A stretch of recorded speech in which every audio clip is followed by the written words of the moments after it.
नमस्कार, स्वागत है आपका। आप देख रहे हैं तेज इंडिया लाइव न्यूज और मैं हूं आपके साथ आदेश कुमार। आइए आपको दिखाते हैं दिन भर की कुछ खास छोटी और बड़ी खबरें तेज इंडिया लाइव न्यूज के साथ। खबर जनपद बिजनौर के थाना धामपुर क्षेत्र से, जहां विवेक सैन की छवि धूमिल करने का किया गया प्रयास। बता दें आपको, आजाद समाज पार्टी के नेता और जिला पंचायत सदस्य विवेक सैन की छवि धूमिल करने का प्रयास किया गया है। बता दें, सड़क दुर्घटना में घायल युवक का हालचाल जानने पहुंचे थे अस्पताल में पहले से ही मौजूद 4 व्यक्ति अस्पताल स्टाफ के साथ कर रहे थे बदसलूकी। विवेक सैन ने बताया कि वीडियो को एडिट कर किया गया है वायरल। थाना धामपुर क्षेत्र के कृष्णा हॉस्पिटल का पूरा मामला। और के धामपुर से संवाददाता गुड्डू भारती की देखिए ये खास रिपोर्ट। मैंने वो वीडियो देखी। दरअसल रात में शेरकोट में अपने साथी नफीस जी के यहाँ बैठा हुआ था, तभी अचानक मुझे जानकारी मिली कि जो नफीस जी हैं उनके बेटे का एक एक्सीडेंट हो गया जिसका नाम सदाब है। उसी की जानकारी मिलने पर मैं नफीस भाई के साथ ही अपनी गाड़ी से कृष्णा हॉस्पिटल धामपुर पहुँचा। वहाँ जाकर देखा हमने कि पहले से ही वहाँ 4-5 लोग जो नशे की हालत में थे वो डॉक्टर के स्टाफ से बदतमीजी और मिसबिहेव कर रहे थे, जिसके कारण वहाँ पर उपस्थित दूसरे जो बीमार थे और जो दूसरे पेशेंट थे उन्हें भी तकलीफ हो रही थी। साथ ही हमारे पेशेंट को भी इलाज नहीं मिल पा रहा था, जिसके लिए मैंने उनसे आग्रह करा कि आप इस तरीके का बर्ताव यहाँ ना करें। पैसों के लिए उनमें कोई विवाद था, जिसके लिए मैंने उनसे कहा कि अगर आपके पास पैसे नहीं है तो आप पैसे मुझसे ले सकते हैं, लेकिन इस तरीके का व्यवहार ना करें। मैं जो भी आपकी सहायता कर सकता हूँ। इसी बीच में मैंने धामपुर पुलिस को भी फ़ोन करके अवगत करा दिया था स्थिति से। पुलिस इतने बीच में वहाँ तक पहुँचती, इस बीच में कोई बड़ा झगड़ा ना हो, इसलिए मैं उनके बीच में खड़ा होकर बीच बचाव करा रहा था। उसी की वीडियो किसी ने बनाकर काट छाट करके मेरी छवि को दुर्मिल करने के लिए उन्होंने वायरल करी। इस साजिश में किसका हाथ मानते हैं आप? इस साजिश में जो लोग यहाँ मुझे राजनीतिक तौर पर अपना प्रतिद्वंदी मानते हैं, जो जानते हैं कि ये गरीब का बेटा दिन प्रतिदिन अपने कार्यों की वजह से लोगों के दिलों में अपनी जगह बना रहा है, तो मुझे रोकने के लिए, मेरी छवि को खराब करने के लिए उन्होंने इस तरीके से किया है। क्योंकि अक्सर आपने भी मुझे देखा होगा, मैं चाहे रोड पर कोई एक्सीडेंट का मामला हो या मेरे कार्यालय का कोई अनजान आदमी आया हो या कहीं भी कोई ऐसा व्यक्ति जिसे मैं ना भी जानता हूँ, अगर उसे मेरी सहायता की ज़रूरत है तो मैं उसकी मदद करता हूँ। यही कारण जो है दूसरे लोगों के पेट में दर्द करता है कि क्यों ऐसा करते हैं, तो उसी चीज़ को मैं करने से बंद कर दूँ और लोगों की सहायता यहाँ ना हो पाए, इसलिए इन्होंने इस तरीके। वीडियो की जाँच के लिए आप क्या मांग करेंगे? मेरी मांग यहाँ के प्रशासन से है कि इसकी पूरी जांच हो और जांच होने के बाद पता चलेगा कि वो लोग हमारे से पहले से वहाँ उपस्थित थे, उन बच्चों के साथ बदतमीजी कर रहे थे, मिसबिहेव कर रहे थे। सारी चीज़ सामने आ जाएगी, दूध का दूध पानी का पानी हो जाएगा। दिनांक 18/5/2025 को रात लगभग 9:30 बजे थाना धामपुर पर सूचना प्राप्त हुई कि कृष्णा हॉस्पिटल कस्बा धामपुर में कुछ अज्ञात व्यक्तियों द्वारा वहां के स्टाफ के साथ बिना फीस दिए एक्सरे कराने को लेकर मारपीट तथा हाथापाई की गई है, तथा वहां मौजूद अन्य पेशेंट तथा उनके तीमारदारों के साथ भी हाथापाई की गई है। इस सूचना पर स्थानीय पुलिस द्वारा तत्काल घटनास्थल का निरीक्षण किया गया। इसमें सुसंगत धाराओं में अज्ञात व्यक्तियों के विरुद्ध अभियोग पंजीकृत कर लिया गया है। एक व्यक्ति पुलिस हिरासत में है तथा अन्य प्रकाश में आए व्यक्तियों की तलाश जारी है। शीघ्र ही गुणदोष के आधार पर विवेचना का निस्तारण किया जाएगा।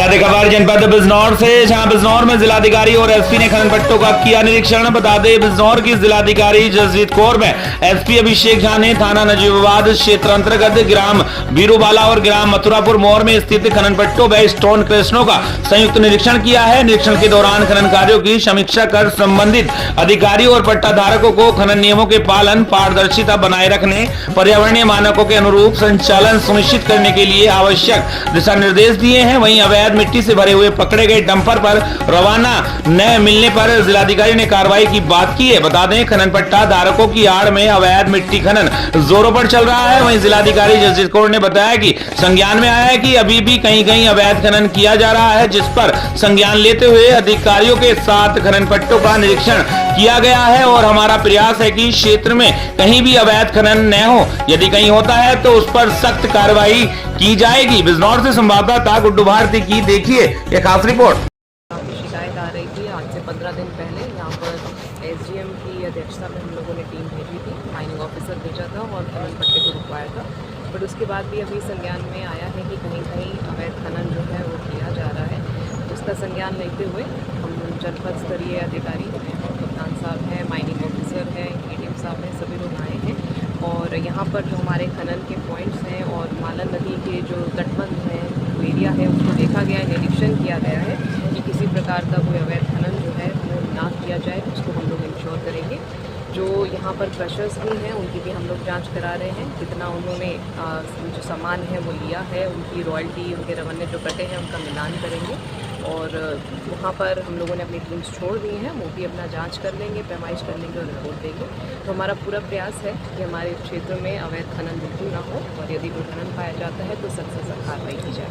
मैम अभी एक वो पकड़ा गया है डंपर वगैरह, उसमें क्या हुआ? अभी एक डंपर रास्ते में पकड़ा गया है, मिट्टी का डंपर है, उसको चेक करवाया जा रहा है, उसके पास रवन्ना है या नहीं है, उसको चेक कराएंगे। अगर रवन्ना नहीं पाया जाता तो सीज करके कार्रवाई करेंगे। ठीक है।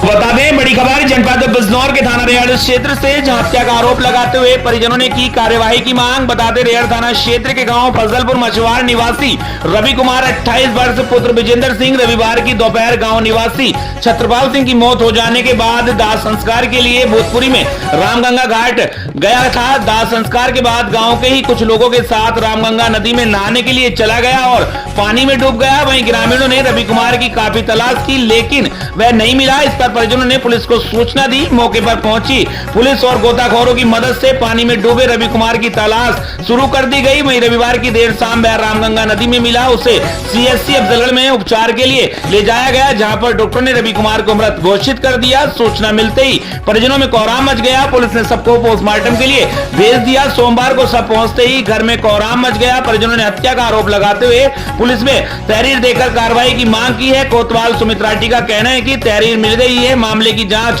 कर अवश्य कार्रवाई की जाएगी। वहीं मृतक के एक छोटा बेटा है। मृतक की मां व पत्नी का रो रो कर बुरा हाल है। अफजलगढ़ संवाददाता मुकेश कुमार शर्मा की देखी खास रिपोर्ट। ये बैठक में बैठे थे, इनका दोस्त आया जो हाथ खींच चले गया जबरदस्ती। दोस्त कौन? गोल्टी नाम का। कहाँ का रहने वाला है? यहाँ का ही। कौन से गांव का रहने वाला है? का नाम क्या है? अच्छा, रोहित रोहित रोहित एक रोहित था। तो क्या हुआ? तो ये हुआ जी कहते हैं भूतपुरी। हाँ जी। तो इन्होंने जब कुछ दारू पिलाई जने कैसे तो धक्का किया जने मार दिया। मारा इन्होंने ही है, मारा इन्होंने जबरदस्ती लेके गए मेरे लाल को। अच्छा, क्या बोल के लेके गए थे? क्या बोल के लेके गए थे? मैयत में ना चल पीछे पीछे चले। अच्छा, अब क्या चाह रही हो तुम? अब किसी कानून जिन्होंने मेरे पति को मारा ही मुझे वो चाहिए, बस मुझे गोल्डी चाहिए। बे गोल्डी लेके मुझे गोल्डी चाहिए। गोल्डी किसका लड़का है? खूब सिंह का। रोहित उसका बुंदू का लड़का, बुंदू का रोहित भी है।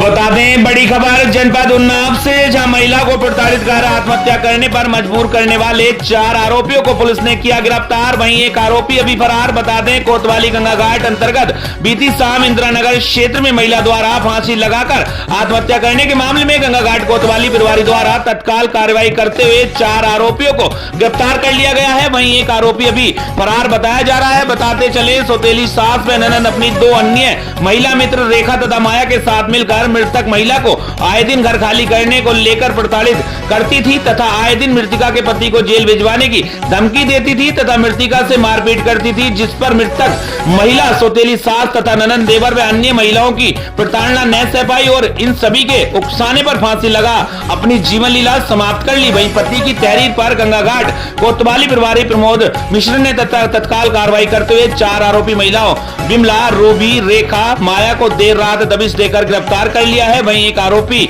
आकाश अभी भी पुलिस पकड़ से फरार है। चारों को जेल भेज दिया गया है। आपसे संवाददाता शैलेंद्र सिंह की देखी खास रिपोर्ट।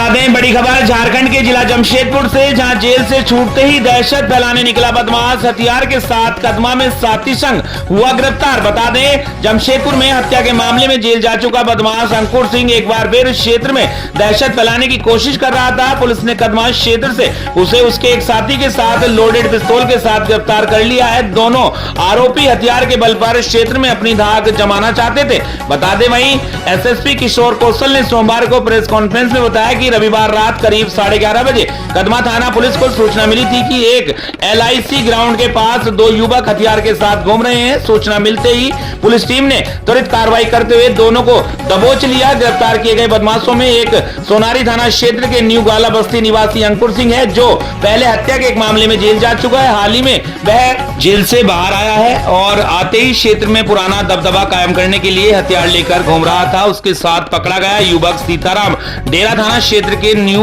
बाराद्वारी देवनगर निवासी उदय भान सिंह है। पुलिस ने अंकुर सिंह के पास से एक लोडेड देसी पिस्तौल, 2 कारतूस और एक आईफोन, जबकि उदय भान सिंह के पास से एक लोडेड देसी पिस्तौल, 1 कारतूस और एक आईफोन बरामद किया है। गिरफ्तारी के बाद दोनों की मेडिकल जांच MGM अस्पताल में कराई गई है, फिर उन्हें जेल भेज दिया गया है। झारखंड के जमशेदपुर से संवाददाता सुमन शर्मा की देखिए खास रिपोर्ट।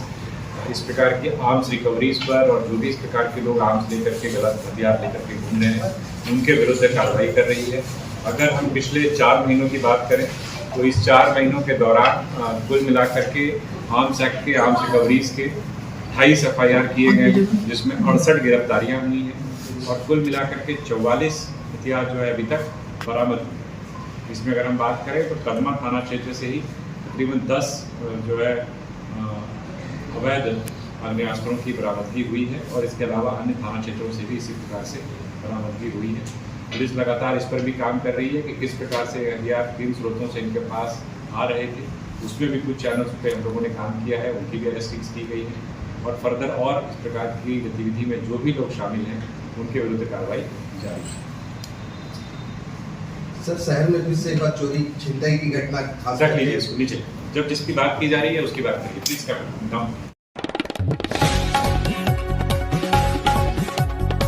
खबर मध्य प्रदेश के जिला सतना से, जहां साहू समाज के होनहार युवक शुभम साहू की नृशंस हत्या एवं समाज के साथ लगातार हो रही बर्बर घटनाओं के विरोध में कठोर कार्रवाई की मांग को लेकर अनुविभागीय अधिकारी सतना विषाद एवं आक्रोश के साथ आपको यह ज्ञापन सौंपा जा रहा है कि 5 मई 2025 को महादेव वार्ड सतना पर हमारे साहू समाज के होनहार युवक श्री शुभम साहू की दिनदहाड़े नृशंस हत्या कर दी गई। यह कोई पहली घटना नहीं है। विगत वर्षों में बार बार हमारे समाज के निर्दोष व्यक्ति युवाओं को सुनियोजित ढंग से निशाना बनाया गया है। शुभम साहू एक उज्जवल भविष्य बाला और समाज के लिए समर्पित युवक था। उसकी इस तरह की हत्या से पूरे समाज को हिलाकर रख दिया है। एक के बाद एक हमारे समाज के हमारी मांगे पूरी की जाए। बता दें शुभम साहू की हत्या में शामिल सभी आरोपियों की तुरंत गिरफ्तारी की जाए और उन पर हत्या साजिश और सामाजिक विद्वेष के तहत मुकदमा चलाया जाए। इस केस को फास्ट ट्रैक कोर्ट में चलाकर दोषियों को कठोरतम सजा दिलाई जाए। पीड़ित परिवार को आर्थिक सहायता, परिवार के एक सदस्य को सरकारी नौकरी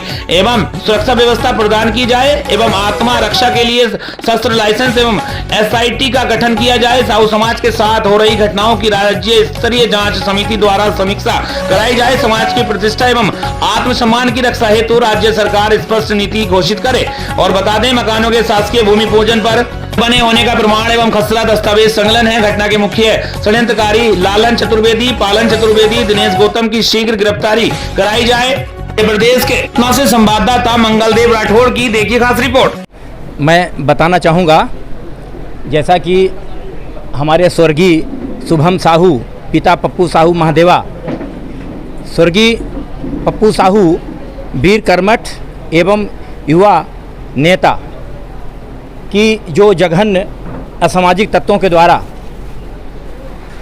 जघन्य हत्या की गई है, उसके खिलाफ हमारे मध्य प्रदेश के तमाम साहू राठौर समाज के लोग आज सतना जिले में महादेवा पप्पू साहू के गृह ग्राम पर आज एकत्रित हो रहे हैं और आज हम समाज के सभी लोग कलेक्टर महोदय को ज्ञापन देंगे।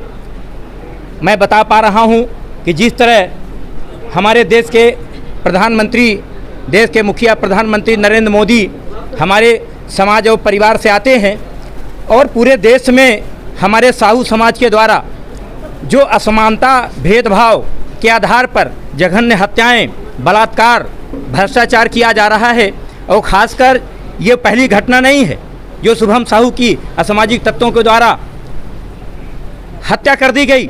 इस तरह पूरे प्रदेश में कई जिलों में इस तरह की घटनाएं घटती ही आ रही हैं और इस बार हमारा साहू समाज आर पार की लड़ाई लड़ने के लिए आज सतना में एकत्रित हुआ है। देखिए, कार्रवाई जो भी FIR कराई गई थी और उन्होंने अपने स्टेटमेंट में दिया, सभी मुलजिमों को गिरफ्तार किया जा चुका है। 9 मुलजिम, अभी 1-2 लोगों का और नाम ले रहे हैं। निश्चित तौर पे उन पे भी हम एविडेंस होगा, बिल्कुल कार्रवाई करेंगे। जहाँ तक थोड़ी देर पहले ज्ञापन में आपके ये भी हुआ घर गिराने की बात, तो भी SDM साहब से हम लोगों की बात हो गई है। जल्दी ही नाप करा के और नोटिस, थोड़ा उसमें टाइम लगता है, हफ्ते 10 दिन का, उस प्रक्रिया को पूरा कर लिया जाएगा। आप विश्वास रखें, पूरी तरीके से न्याय होगा। पुलिस और प्रशासन आपके साथ है। जैसे मृतक के पिता ने स्वयं बताया कि आंखों देख इनके द्वारा मारते हुए मैंने देखा, उनकी गिरफ्तारी नहीं हुई है। एक व्यक्ति बता रहे हैं, वो बिल्कुल हो जाएगी। अभी 9 लोग हम गिरफ्तार कर चुके हैं, आप विश्वास रखिए, उसकी भी हो जाएगी। सर, 15 दिनों का समय हो गया, आप इस पे क्या बोलेंगे? 15 दिनों में देखिए, मर्डर जैसे मामले में जब कई लोग हों तो बहुत सारी चीज़ों को सिर्फ अपन ये कह के कि इसने मारा में नहीं होता है। एविडेंस भी चाहिए होती है। वो सारी एविडेंस कलेक्ट की गई हैं और की जा रही हैं। जो भी कोई दोषी बचेगा नहीं। ठीक है।